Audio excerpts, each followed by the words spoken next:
nikomeze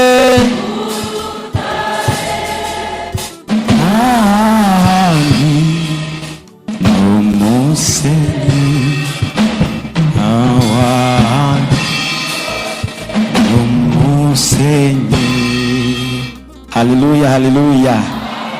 Ndabaramukije mu izina rya Yesu. Haleluya, haleluya. Twongeye gushimira Imana iduhaye umugisha udasanzwe wo kubana namwe. N'ubuntu Imana itugiriye. Imana nihabwa icyubahiro.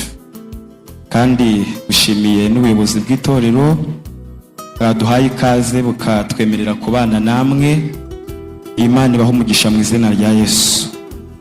Mbere yuko nkomeza n'ibindi ndi kugira ngo mbanze ntange intashyo z'ahantu hatandukanye umwami agenda tugeza, by'umwihariko nko ku cyumweru twari kuri paruwasi ya Rega baduhaye intashyo muzakire mu izina rya Yesu.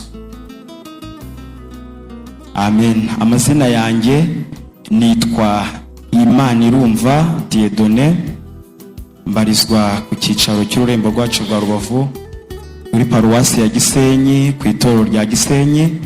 Ndi umuririmbyi muri korali Amahoro. Ikigeretse kuri ibyo, ndi umusore navutse 2006 kandi navukiye hano kuri Fuwaye ahangaha, niho naciye nza mu isi. Hanyuma rero tudatinze reka tubumbure Bibiliya zacu, tugiye kuganira mu gihe kingana n'icyo baduhaye. Reka tubumbure Bibiliya zacu turebe mu gitabo cya 3 cya Mose cyitwa Abalewi, igice ni cya 6. Abalewi igice ni cya 6, turasoma duhereye ku murongo wa mbere tugeze ku murongo wa 6. Igitabo cya 3 cya Mose cyitwa Abalewi, igice ni cya 6, turasoma duhereye ku murongo wa mbere hanyuma tugeze ku murongo wa 6. Reka dusome mu izina rya Yesu. Niba twahageze ni page 99 mu isezerano rya kera ku bantu bafite Bibiliya yera yo muri 93 ndetse na 7 aho ngaho. Reka dusome mu izina rya Yesu. Hari umutwe w'amagambo uvuga ngo ibibwiriza abatambyi iby'igitambo cyoswa. Uwiteka abwira Mose ati, tegeka Aroni n'abana be uti, iri ni itegeko ry'igitambo cyoswa, kijye kiba ku ngwi zacyo zo ku gicaniro, kirareho buke, umuriro wo ku gicaniro uhore waka. Umutambyi yambara ikanzu y'igitare n'ikabutura y'igitare, ayambare ku mubiri we, ayore ivu ry'igitambo cyokejwe cyakongorewe n'umuriro ku gicaniro, ariyorere iruhande rw'igicaniro. Yiyambure iyo myambaro yambara indi, ajye gusesa iryo vu inyuma y'ingando z'amahema ahantu hadahumanijwe. Umuriro wo ku gicaniro uhore waka ntugasinzire. Umutambyi ajye awushyiramo inkwi uko bukeye, awushyiremo igitambo cyo koswa igice cyose mu bwoserezo bwacyo, awoserezemo urugimbu rw'ibitambo by'uko bari amahoro. Umuriro wake ku gicaniro urudaca ntugasinzire. Umuriro wake ku gicaniro urudaca ntugasinzire. Reka tuze no mu isezerano rishya turebe ibyakozwe n'intumwa, igice cya 28. Turasoma duhereye ku murongo wa mbere n'ubundi tugeze ku wa 6, page 150 mu isezerano rishya. Ibyakozwe n'intumwa igice cya 28 umurongo wa mbere tugeze ku murongo wa 6. Reka dusome mu izina rya Yesu. Haranditse ngo, umutwe w'amagambo, ishira iruma Paulo ntiyagira icyaba. Umurongo wa mbere, tumaze gukira tumenya yuko icyo kirwa cyitwa Merita. Bene igihugu batugirira neza cyane, baducanira umuriro, batwakira twese kuko hari imvura n'imbeho. Ariko Paulo amaze guteranya umuganda w'inkwi arazicana, ishira iva mu muriro imuruma ku kiganza, bene igihugu babonye icyo gikururuka kirereta ku gikonjo cye, baravugana bati ni ukuri uyu muntu n'umwicanyi, nturora nubwo yakize mu nyanja idaca urwa kibera ntimukundira kubaho. Ariko akunkumurira icyo gikururuka mu muriro, ntiyagira icyaba. Babandi bategereza yuko ari bubyimbirwe cyangwa ari bupfe akindutse, ariko bamaze umwanya munini bakibitegereje babona ntacyo abaye, barahindura bati ni Imana. Reka turebe mu rwandiko, niho turasoreza, rwanditswe na Yakobo. Uyu yari umuvandimwe wa Yesu utaramwemeraga, ariko amaze kubona ko Yesu apfuye akazuka akajya mu ijuru iburyo bw'Imana, yaje nawe kuza kwemera, yandika uru rwandiko. Reka dusome mu izina rya Yesu. Urwandiko rwanditswe na Yakobo, turasoma igice cya mbere umurongo wa 13 tugeze ku murongo wa 16. Reka dusome, ni page 233 mu Isezerano Rishya. Urwandiko rwanditswe na Yakobo, igice ni cya mbere umurongo wa 13 turageza ku murongo wa 16. Reka dusome mu izina rya Yesu. Umuntu niyoshywa gukora ibyaha, ye kuvuga ati Imana niyinyoheje, kuko bidashoboka ko Imana yoshywa n'ibibi cyangwa ngo nayo igire uwo ibyohesha. Ahubwo umuntu wese yoshywa iyo akuruwe n'ibyo ararikiye bimushukashuka, nuko iryo rari riratwita rikabyara ibyaha nabyo bimaze gukura bikabyara urupfu. Ntimukayobe bene data bakundwa. Nibi byanditswe byera tugiye gukoresha. Nahoze nsenga Imana nyibaza icyo turi buze kuza kuganira kuri uyu munsi, numva mpawe n'Umwuka Wera ijambo rivuga ngo umuriro wawe ntugasinzire.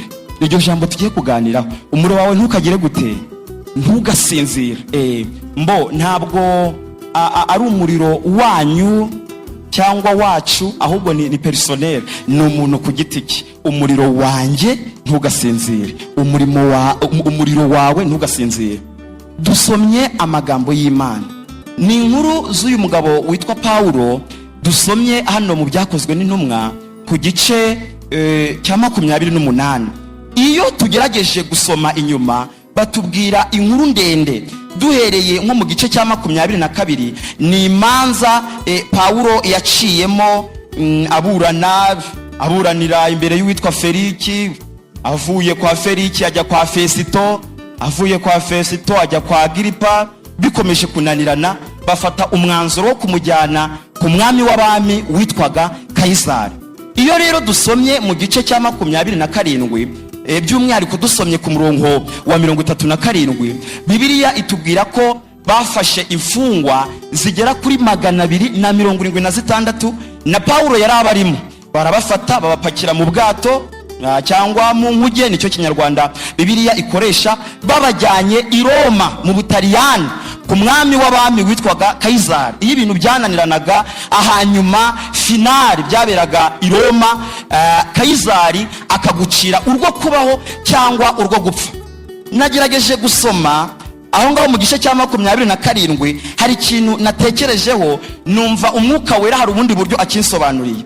Bari muri iyo nkuge, bari kwerekeza muri Italiya cyangwa mu Butaliyani, Bibiliya yavuze ku gice cya 27 ku murongo wa 20, Bibiliya yavuze ngo bahura n'umuyaga witwa ruhuhuma y'umuyaga mwinshi.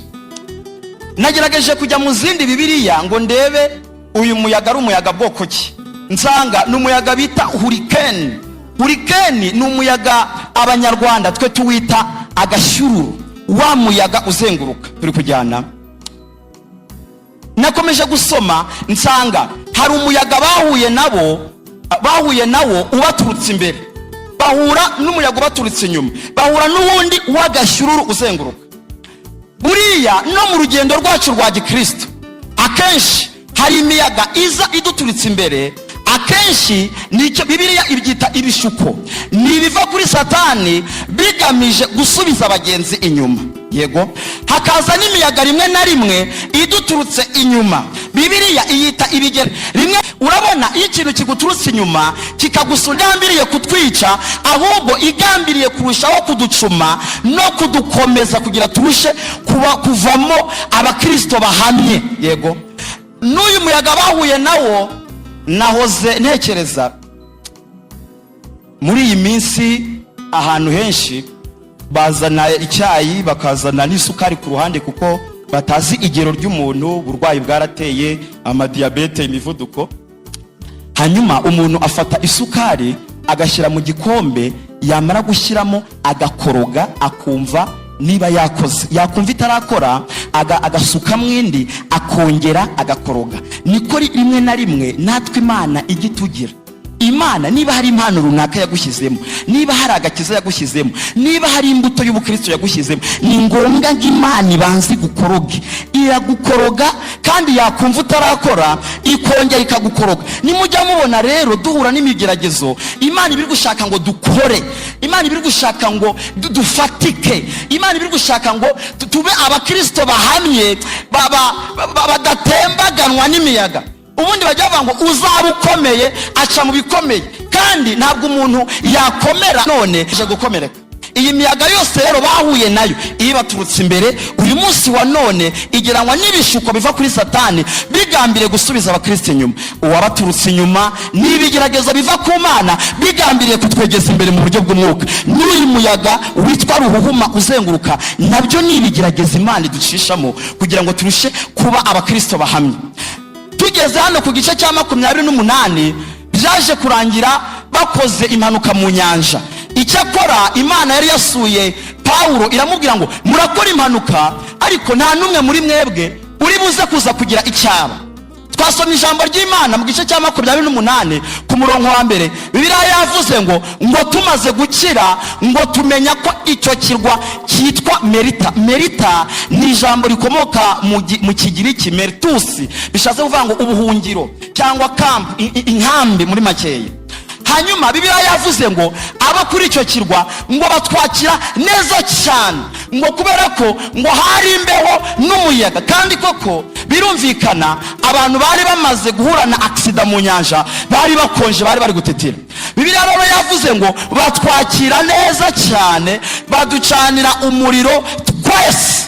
Imana ishimwe. Uko bari 276 nkuko nabibabwiye ko mu gice cya 27 ku murongo wa 37 Bibiliya itubwira ko bari 276. Mbibutse ko turi ku ijambo rivuga ngo umuriro wawe ntugasinzira. Hanyuma Bibiliya yavuze ko batwakira neza, baducanira umuriro twese. Tugerageje kubisesengura, uyu muriro babacaniye wari umuriro, kuko Bibiliya yavuze ngo twese, iyo bavuze ibintu byose cyangwa bose baba bavuze ko ari 100%. Yego, ubu mwaje gusenga muri benshi, ariko ntabwo mwaje gusenga muri mwese. Iyo bavuze rero se, ijambo rikarangizwa na se, akenshi baba bavuze ngo 100%. Batwakira neza, baducanira umuriro twese. Ni ukuvuga ngo uko bari 276, buri wese umuriro wamugeragaho, buri wese yabashaga kota, buri wese ubushyuhe bwamugeragaho. Hanyuma Pawulo agira igitekerezo cyo gushaka kujya kwicanira uwe muriro bwite. Ajya gucana uwe muriro atari uko umuriro rusange uwagabanutse, turi kujyana. Ajya gucana uwe muriro atari uko umuriro rusange wazimye. Ajya gucana uwe muriro atari uko umuriro wa rusange hari uwamwirukanye. Ni ukuvuga ngo yagiye kwicanira uwe atari uko wa rusange hari ikibazo cyabayeho. Kugira cyane uwe muriro, Bibiliya yatubwiye ngo havamo igikururuka, havamo ishira. Iyi yari inzoka iyo ku rwego rwo hejuru. Mu Kinyarwanda bakoresheje inshira, mu Cyongereza baravuga ngo ni viper. Ugerageje kuyireba nko kuri za Google, ni inzoka ibintu by'imyambaro bajya bakora muri ririya bara. Iyo nzoka ni kwisi, ni inzoka ahari ndibuze kuza kubigarukaho reka nitindire ku ijambo Bibiliya yavuze ngo igikururuka kiva mu muriro. Mumfashe tujyane. Naje guhishurirwa n'Umwuka Wera ko iki gikururuka gishushanya Satani. Gishushanya Satani. Ndagira mbabwire ngo Satani ni igikururuka. Ahangeze ndashaka munyumve, kandi munyumve cyane. Satani ni igikururuka. Ntabwo Satani azaza ngo agwishe umuntu rimwe kuri rimwe. Ntabwo azaza kugwishe par accident. Ntabwo azaza kugwishe byako kanya. Ni igikururuka. Satani aza gake gake, aza gahoro gahoro, aza ruto ruto, akurya runono gake gake, pole pole, yitonze, ntabwo ahutiraho.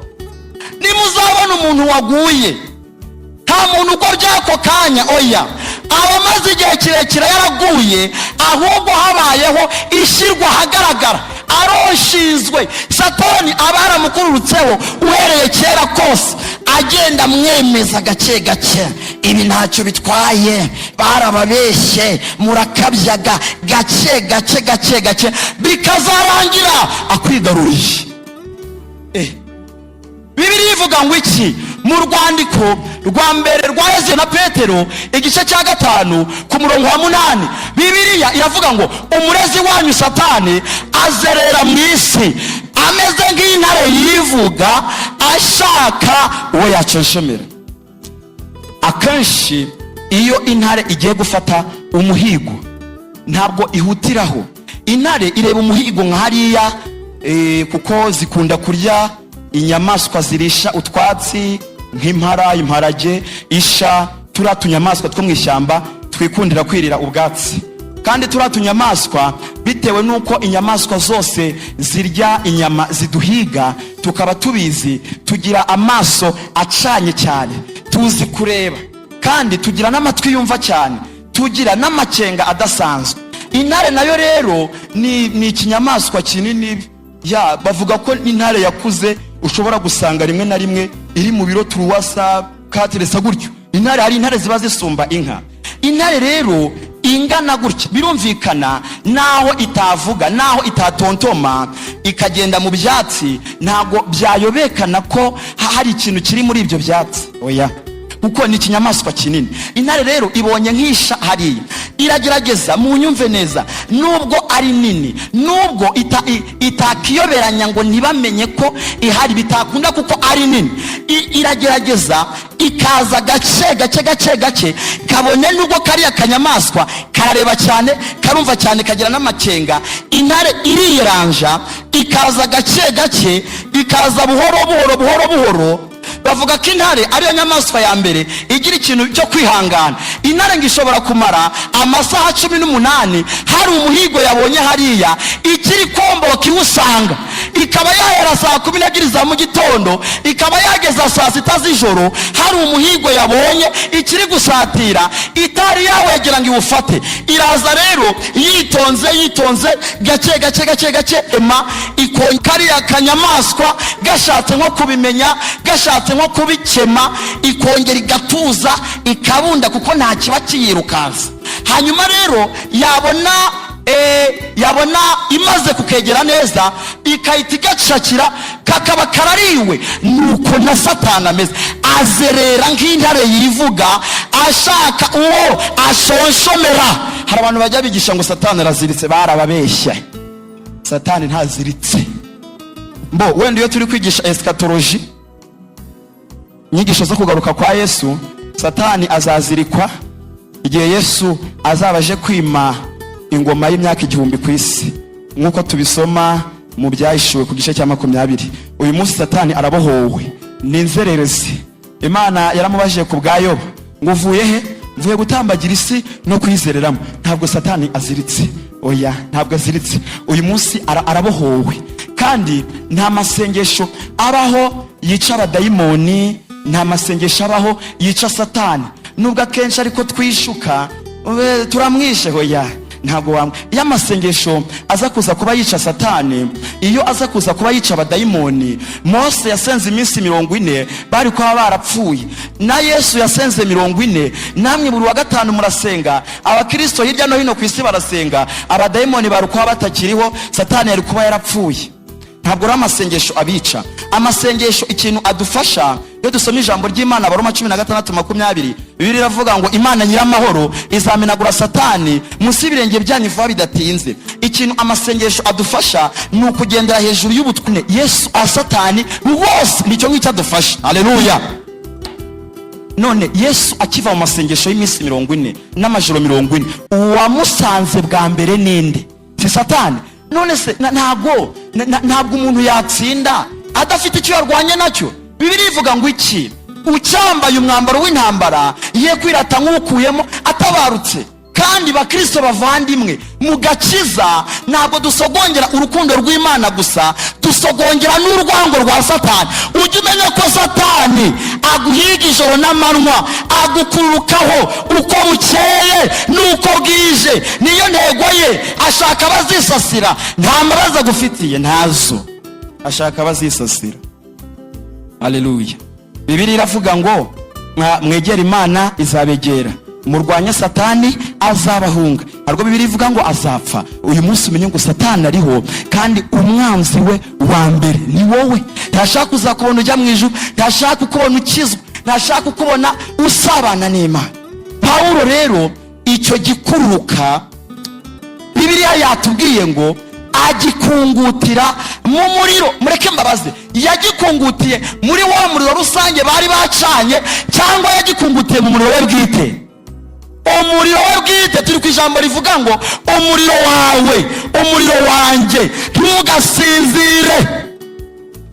Agikungutira mu muriro. Umuganda w'inkwi Pawulo yari ari gukusanya niho inzoka yaturutse, niho igikuruka cyavuye. Nasomye ijambo ry'Imana mu Mubwiriza ku gice cya 10 ku murongo wa 9. Bibiliya iramubwiye ngo ucukura amabuye azakomerezwa n'amabuye, ngo n'uwasenkwi zimushyira mu kaga. Umurimo w'Imana umuntu akora, ministeri y'umurimo w'Imana umuntu abamo, niho Satani ahagurukira, nihagurukira, nihabunze. Imana yabwiye Kayini ngo iki? Yaramubwiye hariya mu itangiriro ngo dore ngo ibyaha byitugatuga ku rugi rw'umutima wawe, kandi ngo ni wowe bishaka. Nagira mbabwire ngo mu isi y'umwuka duhora dupezanya na Satani uko bukeye n'uko bwije. Uri mu ntambara iyo gupezanya na Satani. Hari igihe uza mu mutima uri kukubwira ngo ibi bikore, bino byihorere, jyayo bireke. Ibi ukumva mu mutima wawe harimo amayira abiri. Mu buryo bw'umwuka uba uri gupezanya na Satani, agupeza nawe umwuka wera yakugarukaho, ukongera ukigarura, ariko ukumva haje izindi mpamvu. Ariko se nanone ubwo menya ngo mu buryo bw'umwuka uri gupezanya na Satani, uri kumusunika kandi nawe agusunika. Niyo ntambara duhoramo, niyo ntambara duhoramo. Haleluya. Akunkumurira icyo gikururuka mu muriro. Bakristo bavandimwe, ibidukururukaho ibyatinyutse Pawulo uyu munsi wa none ntabwo we byagutinya. Ntabwo ikibazo ari uko Satani yagukururukaho, ahubwo ikibazo ni uko udafite umuriro wo kumukungutiramo. Hari umuriro twota muri rusange. Iyo abakristo twateranye ni byiza, korari yasenze ni byiza cyane, gurupe yasenze ni byiza, ariko ngo ni umuriro rusange. Bibiliya iravuga ngo kw'icyuma gityaza ikindi niko umuntu akaza. Abenshi baravuga ngo atyaza, ariko Bibiliya iravuga ngo akaza. Imigani 27:17. Uwo muriro rusange ni mwiza, ni mwiza. Ariko umukristo ushaka kwezwa, ushaka kubana n'Imana, ntabwo uzari kungutira mu muriro w'uwo muriro bwite, kubera ko ibizagukururukaho. Ntabwo uzari kungutira mu muriro w'abana, ahubwo wawe bwite wicaniye. Uwo niwe uzakugoboka, uwo niwe uzagukiza igikururuka. Umuriro wawe ntugasinzire. Haleluya. Bibiliya yavuze ngo bene icyo gihugu ngo babonye ntacyo, ngo bategereza ko ari bupfe abyimbiwe cyangwa ngo ari bukinduke. Bibiliya yavuze ngo babona ntacyo abaye, barahindura baravuga ngo ni Imana.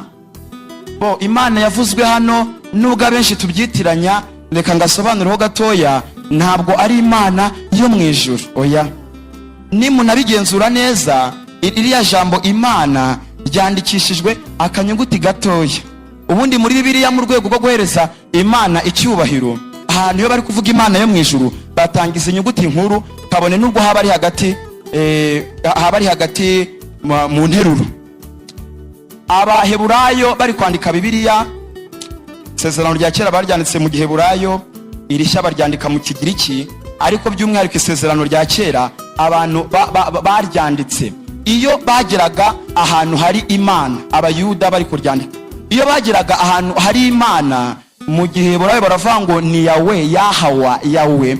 Iyo bahageraga, munyumve neza ikintu ushaka kuvuga, iyo bageraga ahantu hari Imana Yawe, barandikaga inyuguti imwe, bamara kuyandika bakajya gukaraba intoki, bakagaruka bakandika indi, bagasubira kujya gukaraba intoki. Niba ari Yawe bagiye kwandika, bandikaga ya, bakahita bajya gukaraba intoki, bakagaruka bakandika a, bakajya gukaraba intoki, bakagaruka bakandika ha, bakajya gukaraba intoki, bakagaruka bakandika wa, bagasubira gukaraba intoki, bakagaruka bakandika e, bakajya gukaraba intoki, bakagaruka bakandika ha nanone, bakajya gukaraba intoki. Iyo umuntu yibeshaga bari kwandika imizingo, bari gukoporora imizingo, akibeshya akandika inyuguti ya kabiri ku Mana, yibagiye kujya gukaraba intoki, uwo muzingo wose yawutereraga mu muriro, kuko baravugaga ngo ntabwo haye Imana icyubahiro. Kandi baririndaga, iyo babaga bari kwandika, birindaga ko ibishura byabo byakora ku rupapuro igihe bari kwandika izina ry'Imana.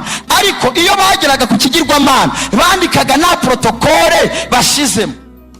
Iki kirwa bita Merita mu mateka n'uyu munsi kirahari, hariya mu nyanja ya Mediterane, hafi yaho Bibiliya yita Ikereti ni Foinike. Ntabwo bari bazi Imana yo mu ijuru.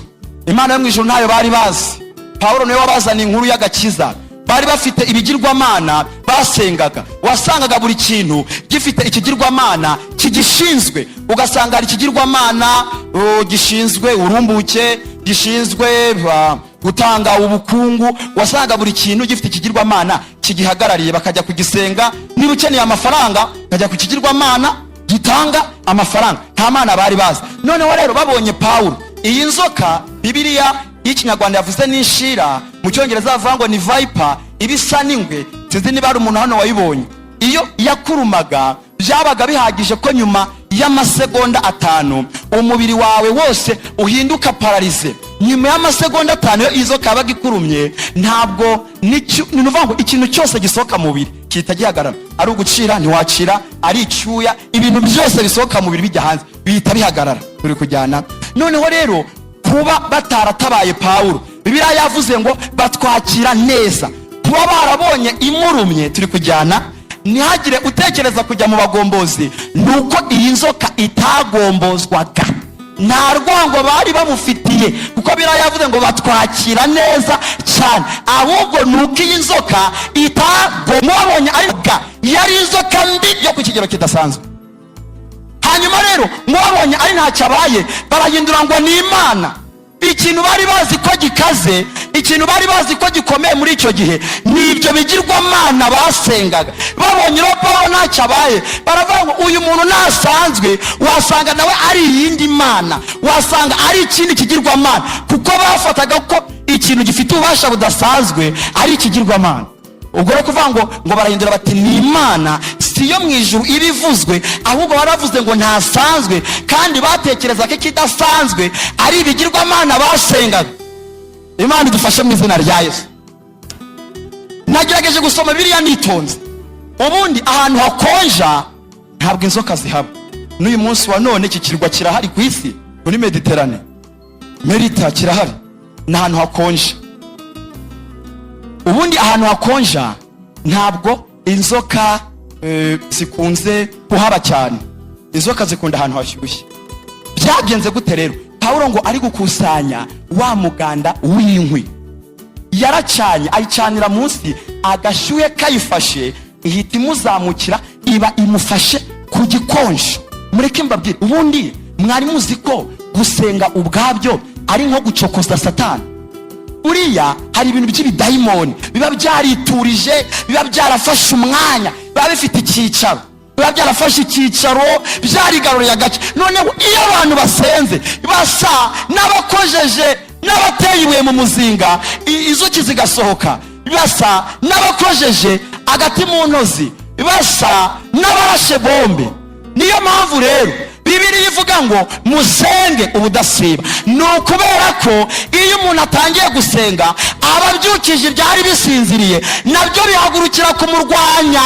Niyo mpamvu muzabona umukristo waguye kugira ngo azagaruke biragorana, kuko yashombeje urugamba ahagarika kurwana, kandi ukimurwanya wakomeje kurwana. Haleluya. Nimujya musenga, nimujya mubana n'Imana, mujye mumenya ko muhagurukije Satani. Nta muriro Satani abafitiye.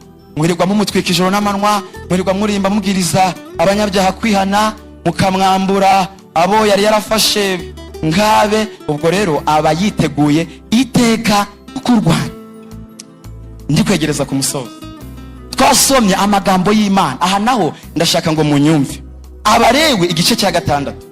Bibiliya yavuze kuntu ibitambo bigomba kujya ku rutambiro bigatambwa. Bibiliya yavuze ijambo, ni amagambo Imana yari iri kubwira Mose. Bibiliya yavuze 3, iravuga ngo umuriro wo ku gicaniro uhore waka urudaca, ntugasinzire. Aha munyumve. Bibiliya isezerano rya kera ryanditswe rikuwe mu Giheburayo, usibye igitabo cya Danieli cyanditswe mu kirimi bita Ikinyarameya, kuko bacyandikiye mu bunyage i Babuloni kandi bakoreshaga Ikinyarameya. Iyo umuntu atumvisha ijambo neza mu isezerano rya kera ajya mu Giheburayo agacekinga, no mu isezerano rishya ujya mu Kigiriki ukareba original language, ururimi rwanyarwo Bibiliya yakomotsemo. Hari ahantu bavuga ngo umuriro uhore waka ntugasinzira. Bibiliya yera ibivuga neza. No mu Kigiriki niko bavuga. Mu Giheburayo baravuga ngo tikbaha. Iyo bavuze tikbaha babaga bavuze ngo umuriro ntugasinzire, ntabwo babaga bavuze kuzima, babaga bavuze gusinzira. Turi kujyana. Hanyuma rero muri Bibiliya y'Igiheburayo ndetse ni Bibiliya yera, apana Bibiliya ijambo ry'Imana, oya, ihuje n'Igiheburayo ndimo gukoresha ahangaha ningi yera. Nta hantu na hamwe muri Bibiliya ivuga ngo umuriro ntukazime. Nta na hamwe. Kubijyanye n'umuriro wo ku gicaniro bajyaga batambiraho ibitambo, nta na hamwe Bibiliya ivuga ngo umuriro ntukazime, oya. Ahubwo Bibiliya iravuga ngo ntukagire gute, ntugasinzire. Ni ukuvuga ngo ntabwo Imana yigeze ishaka ko umuriro ugera no ku rwego rwo gusinzira. Turi kujyana. Usibye no kuzima, Imana yo mu ijuru, umuriro wo ku gicaniro, ntabwo Imana yigeze ishaka kunagera ku rwego rwo gusinzira cyangwa gusa naho ugabanutse. Kandi iyo dusomye ijambo ry'Imana, Abalewi igice cya 9 ku murongo wa 24, Bibiliya itwereka ko abatambyi bubakaga igicaniro. Noneho umuriro wa mbere wajyaga ku gicaniro ni Imana yawicaniraga, ni Imana yawikongerezaga. Hanyuma abatambyi bari bashinzwe guhora benyegeza kugira ngo umuriro utagira gute, udasinzira, apana kuzima. Kasubiremo, Imana ntiyashakaga ko umuriro unagera ku rwego rwo gusinzira. Niko mu Giheburayo bivuga, umuriro uhore waka ntugasinzire. Haleluya. Iyo muri Bibiliya bavuze umuriro, muri Bibiliya bavuga ijambo umuriro inshuro zirenga 500. Iyo bavuze umuriro bavuze ngo iki? Bavuze icyo bita presence y'Imana, bavuze icyo bita kubaho kw'Imana, bavuze icyo bita kwegerana n'Imana. Haleluya. Iyo dusomye ijambo ry'Imana mu Kuva igice cya 3, Imana yihishuriye Mose mu gihuru cyaka umuriro. Imana iramubwira ngo kwetura inkweto kuko aho ugeze arahera. Iyo rero Bibiliya ivuze umuriro, ibivuze presence de Dieu, presence of God, kubaho kw'Imana, kwegerana n'Imana, kumva Imana, gusabana n'Imana. Uwo ni wo muriro Bibiliya ivuga utagomba gusinzira. Haleluya. Iyo dusomye ijambo ry'Imana, igitabo cya mbere cy'Abami igice cya 18. Eliya ngo yarasenze, umuriro uva mu ijuru ugwa hasi ngo utwika ibitambo byose birashya. Byari bisobanuye ngo mu gihe burayo baravuga ngo Shekina.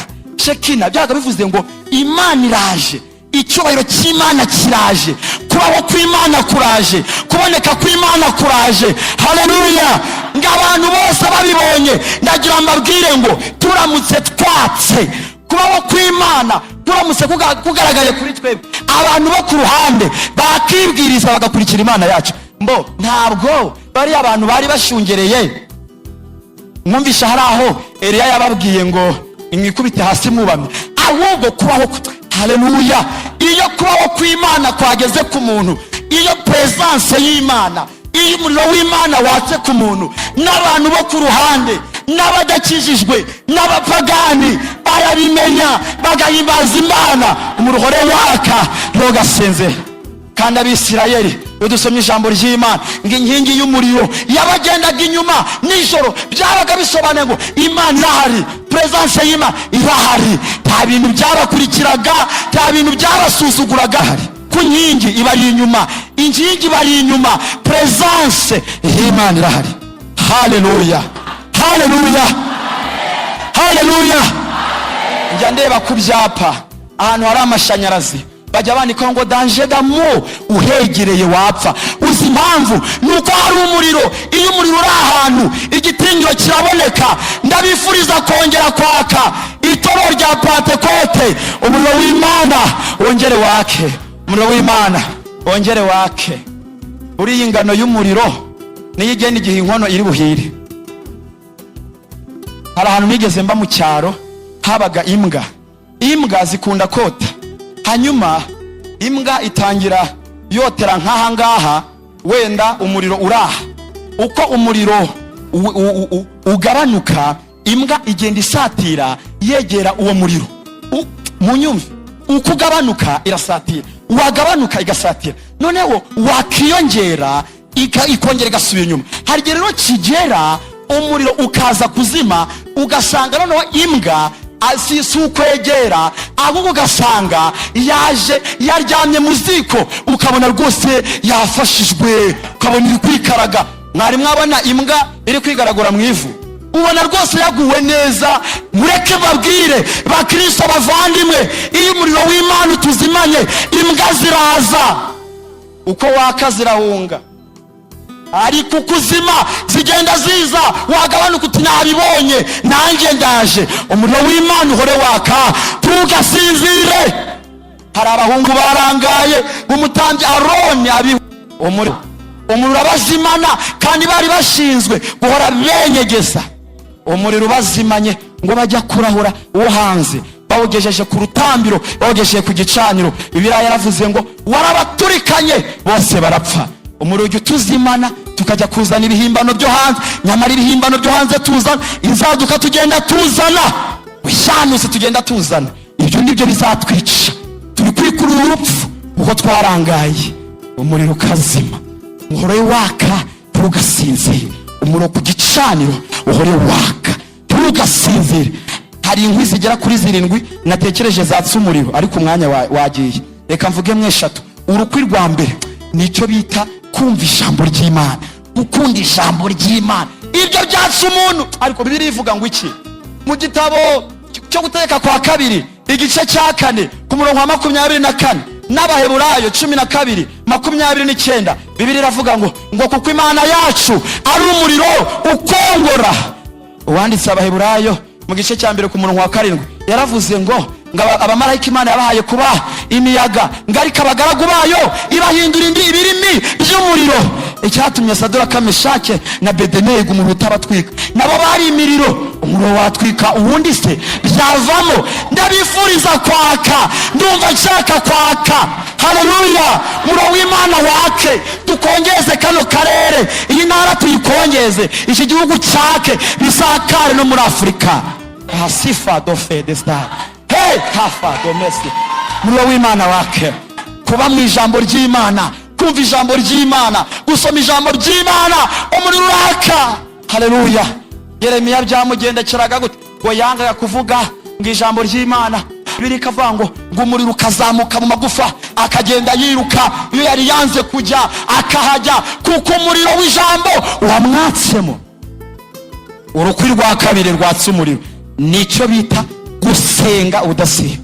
Urwandiko rwa mbere Pawulo yandikiye Abatesalonike igice cya 5 ku murongo wa 12 Bibiliya iravuga ngo musenge ubudasiba. Mu gihe burayo baravuga mu Kigiriki baravuga ngo musenge ubudahagarara. Gusenga byatsa umuriro. Urukwi rwa gatatu rwatsa umuriro ni ukugumya gukorera Imana.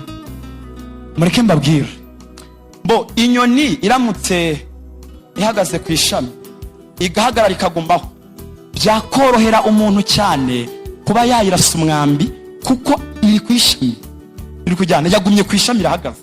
Kuba umuntu yayirasa umwambi byakoroha, ariko iyo iri kuguruka mu kirere, iri kuguruka byagorana cyane kuba wayirasa ngo uyihamye.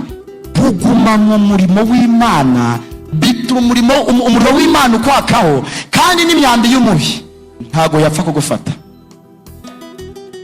Imana itugirire neza, Imana itugirire. Umuriro wawe, umuriro wo gusenga, ubanye n'Imana gute? Uracyasenga, uracyafata umwanya. Usanga ingo z'abarokore kandi ngo murakije, ugasanga mu mazu umwaka murya mutafata akanya ngo musenge. Nawe umbwire, niyo mpamvu yaba Imana yari bakoze ku maso mukareba ibintu biri kudukururukaho. Iyaba Imana yari bakoze ku maso mukareba ibintu biri gukururuka ku bakobwa banyu. Iyaba Imana yari bakoze ku maso mukareba ibintu biri gukururuka ku itorero, mwagacanye umuriro wo kuzabikungutiramo.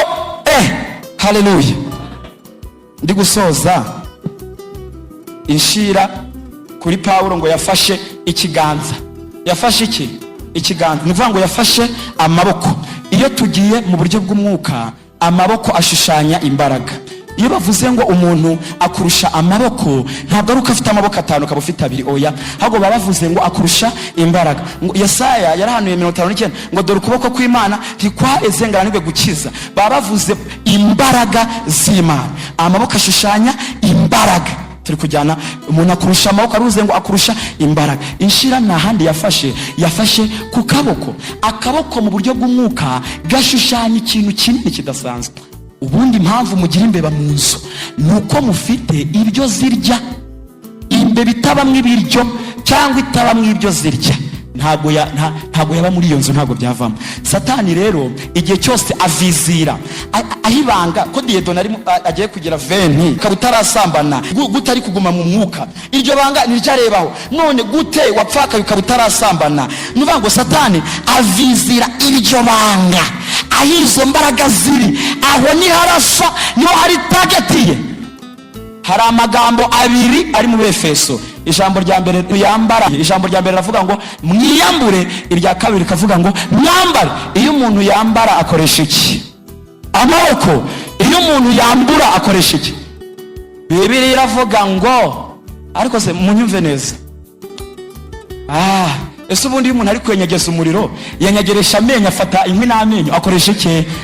Ni ukuvuga ngo Satani igikuruka cyafashe ngitego iki? Ahimbarutso yo gutwikwa kwa kiri buze kuva. Sinzi namunyumvisha. Bibiliya ivuze ngo mwambare intwaro zose z'umwuka. Bibiliya ivuga 6 ngo mwambara agakiza kabera ingofero. Ingofero wayambarisha ururimi, uyambarisha iki? Ngo munyumve neza, ngo mukenyere umukandara ari wo butumwa bwiza, ari wo ukuri. Umukandara umuntu yawukenyeza amano, uwukenyeza iki? None ngo mukwete inkweto aribwo butumwa bwiza bw'amahoro bubiteguza. Inkweto wayikwetesha amazuru, ukoresha iki? Ngo mutware kwizera bukriye ingabo ariyo muzabasha kuzimisha imyambi wa mubi yakumuriro.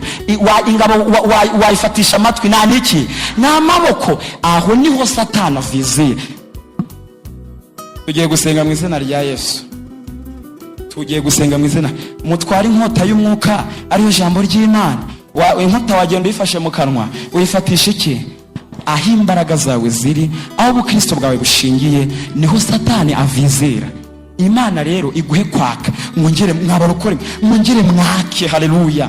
Mwongere mwake, muri w'Imana wongere utwakemo. Ni mwongere musenge mwamakorari, mwongere mwake ariko. Mwongere mwake. tugiye gusenga muri aya materaniro haba harimo umuntu utari wakizwa, utarakira Yesu Kristo nk'umwami n'umukiza. Ashobora kuba asanzwe ahangaha cyangwa ari umushyitsi. Aramutse arimo yazamura ikiganza, aramutse arimo Mwuka Wera akamukoze ku mutima, atarakizwa, atarakira Yesu, waba waje guterana uyu munsi, niba aramutse arimo yazamura ikiganza tukareba niba hari. Reka turebe niba ndabona hari uhari, ariko mujye muhereza Imana amashyi. Niba harimo n'ubundi yazamura ikiganza, ntacyo bitwaye. Agakiza gaheshwa no kwizera Yesu. Yesu niwe nzira n'ukuri n'ubugingo, ntawe uzajya kwa Data atamujyanye. Nta rindi zina munsi y'ijuru abantu bahawe gukirizwa muri tari izina rya Yesu. Haguruka ihangano, haguruka utere intambwe wegere hano. Haramutse harimo n'undi nawe yaza, ntacyo bitwaye, utarakizwa. Tera intambwe wegere hano, ntacyo bitwaye. Dukomere Imana amashyi. Imana nikomerwa amashyi mu izina rya Yesu.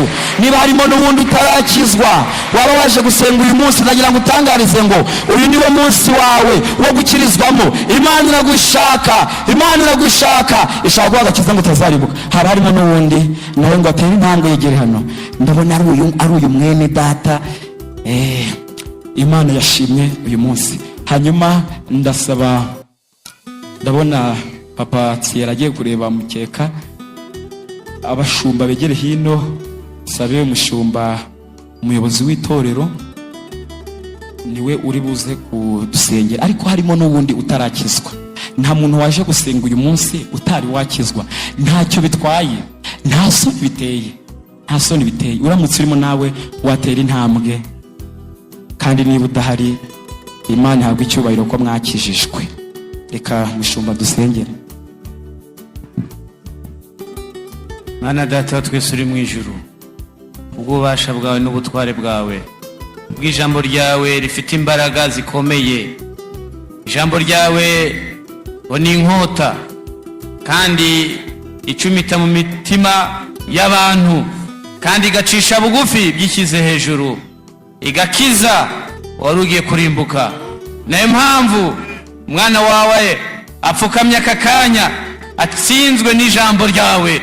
Turamusengeye mu izina ryawe Yesu Kristo, muhereze kukwakira nk'umwami n'umukiza, kandi umushoboze ntakongere gusubira inyuma ukundi, ahubwo nafatireho umuriro wawe ukomeze umwakeho, kandi ijambo ryawe rigwire muri we, ndetse mwami Yesu Kristo Nazareti arigenderemo, ahamye ukuri, ahamye gukomera kwawe, kandi aguhamye nk'umwami n'umukiza. Urakoze kubw'uyu nguyu ubonetse, kandi ijuru riguwe neza kubw'uyu nguyu, kandi natwe turabigushimiye tugukomera amashyi n'impundu mu izina rya Yesu. Tudatinda,